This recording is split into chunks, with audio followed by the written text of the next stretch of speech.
Hi every one. So நீங்கள் last வீடியோவுக்கு கொஞ்சம் சப்போர்ட் பண்ணியிருந்தீங்க, ரொம்ப ரொம்ப தேங்க்ஸ். ஸோ இன்றைக்கும் வந்து நம்ம பார்க்க போகிற வீடியோ வந்து சுண்டலில் வந்து பிரியாணி செய்ய போகிறோம். ஸோ கொஞ்சம் டிஃப்ரெண்ட்டான ரெசிபி தான். ஸோ ஆனால் வந்து இது நம்ம நார்மல் ரைஸில் செய்ய போகிறோம். ஸோ எப்படி செய்யலாங்கிறத நம்ம பார்க்கலாம் வாங்க. ஓகே, ஸோ இப்போ நம்ம ஸ்டார்ட் பண்ணலாம் நம்மளோட சன்னா பிரியாணியை. அதுக்கு வந்து நான் ஃபர்ஸ்ட் இப்போ வந்து இது ஆக்சுவலாக குக்கரில் தான் செய்ய போகிறேன். ஸோ இப்போ தேவையான அளவு நான் எண்ணெய் சேர்த்துக்கிறேன். ஒரு 2 ஸ்பூன்ல வந்து 3 ஸ்பூன் சேர்த்துக்கோங்க. வாசனைக்கு கொஞ்சம் நெய் சேர்த்துக்கோங்க. டிபெண்ட்ஸ், உங்களுக்கு வந்து நெய் எவ்வளோ அளவுக்கு பிடிக்குமோ அதை பொறுத்து வந்து 1 ஸ்பூனும் 2 ஸ்பூனும் சேர்த்துக்கோங்க. இப்போ எண்ணெய் காஞ்சிருச்சு.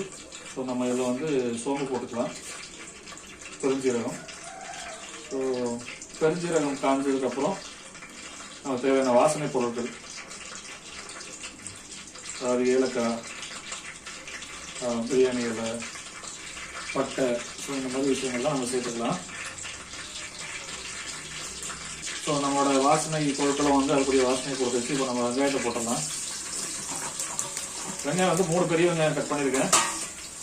அப்புறம் வந்து ஒரு பெரிய சைஸில் ஒரே தக்காளி மட்டும் நீளமாக கட் பண்ணி வச்சுருக்கேன். ஓகே, வெங்காயம் வதங்கிடுச்சு. ஸோ இப்போ நம்ம தேவையான அளவுக்கு இஞ்சி பூண்டு சேர்த்துக்கலாம், ஒரு 2 ஸ்பூனு. இஞ்சி பூண்டு பேஸ்ட் சேர்த்தாச்சு. இப்போ இந்த இஞ்சி பூண்டு பேஸ்டோட அந்த ரா ஸ்மெல், அதாவது பச்சை ஸ்மெல் போகிற வரைக்கும் கொஞ்சம் லைட்டாக வதக்கிக்கலாம். இஞ்சி பூண்டு பேஸ்ட் நல்லா இதாகிடுச்சு, வாசனை போயிடுச்சு. இப்போ தக்காளி சேர்த்துக்கலாம். சொல்ல மறந்துட்டேன். ஸோ இந்த கருப்பு சுண்டல் வந்து நம்ம நல்லா ஊற வச்சு வேக வச்சு வச்சுருக்கேன். இதோட கன்சிஸ்டன்சி பார்த்தீங்கன்னா இந்த அளவுக்கு நல்லா மசிஞ்சு வரக்கூடிய அளவுக்கு நான் வந்து பண்ணி வச்சுருக்கேன்.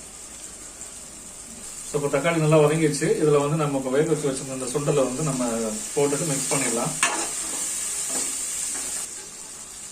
ஸோ இது கூடவே வந்து கொஞ்சம் தேவையான அளவு புதினா. ஸோ புதினா தான் வந்து ஆக்சுவலாக பிரியாணியோட மெயின் இன்க்ரீடியன்ட்டு. ஸோ எவ்வளோ அளவுக்கு நீங்கள் புதினா வந்து அதை சேர்க்கணும், அந்த அளவுக்கு உங்களுக்கு ஃப்ளேவர் சூப்பராக இருக்கும்.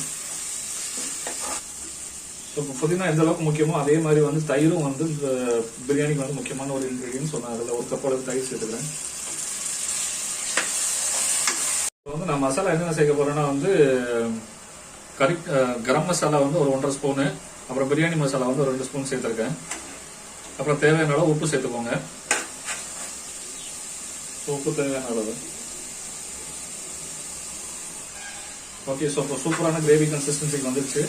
ஸோ இப்போ நான் வந்து தண்ணி சேர்த்துக்கிறேன். தண்ணி வந்து எப்படின்னா, நான் வந்து இப்போ நார்மலாக சாப்பாடு அரிசியில் செய்கிறதுனால வந்து 2 டம்ளருக்கு நான் 4 டம்ளர் தண்ணி சேர்க்குறேன். நீங்கள் எந்த அரிசி சேர்க்குறீங்களோ அதை பொறுத்து வந்து அந்த அளவுக்கு ஏற்றாப்புல தண்ணி சேர்த்துக்கோங்க.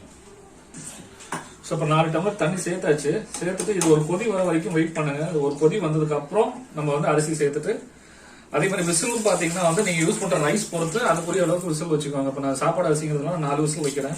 இதே இது வந்து சீரக சம்பானா வந்து 1 விசில் போதும். இல்லை நீங்கள் வந்து நார்மல் பிரியாணி ரைஸ் யூஸ் பண்ணுவாங்க இல்லையா, அது யூஸ் பண்ணுறதா இருந்தால் 2 விசில் வச்சுக்கோங்க.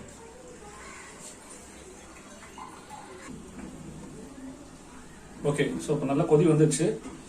கொதிச்சதுக்கு அப்புறம் வந்து நம்ம இப்போ அரிசியை போடலாம். ஸோ இப்போ அரிசி போட்டு லைட்டாக ஒரு கிண்டி விட்டுட்டு நம்ம வந்து இதை மூடி வச்சிடலாம். மூடி வச்சு விசில் போடலாம். ஸோ நான் சொன்ன மாதிரி டிபெண்ட்ஸ் அந்த ரைஸ் யூ ஆர் யூசிங், நீங்கள் அதுக்கு ஏற்றப்பல விசில் வச்சுக்கலாம்.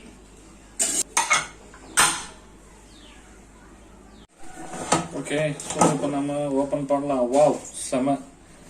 ஸோ இப்போ வந்து நீங்கள் ஆக்சுவலாக என்னன்னா நெய் வேணும்னா கொஞ்சமாக 1 ஸ்பூன் மட்டும் நெய் ஊற்றிட்டு மல்லி இலையை அப்படியே ஸ்ப்ரெட் பண்ணி விட்டு நீங்கள் வந்து இதை மிக்ஸ் பண்ணி இதை கிஸ்ஸுக்கு பிடிச்சிருந்துச்சுன்னா லைக் பண்ணுங்கள், ஷேர் பண்ணுங்கள், சப்ஸ்கிரைப் பண்ணுங்கள், எங்களுக்கு சப்போர்ட் பண்ணுங்கள். தேங்க்யூ ஸோ மச் ஃபார் வாட்சிங் திஸ் வீடியோ. பார்த்தீங்கன்னா இப்போ நான் சொன்ன மாதிரி மிக்ஸ் பண்ணதுக்கப்புறம் பார்த்தீங்கன்னா அட்டகாசமாக இருக்குது. நல்லா உதிரியாக சூப்பராக வந்திருக்கு. ஸோ இப்போ நம்ம எடுத்து சர்வ் பண்ணி சாப்பிடலாம்.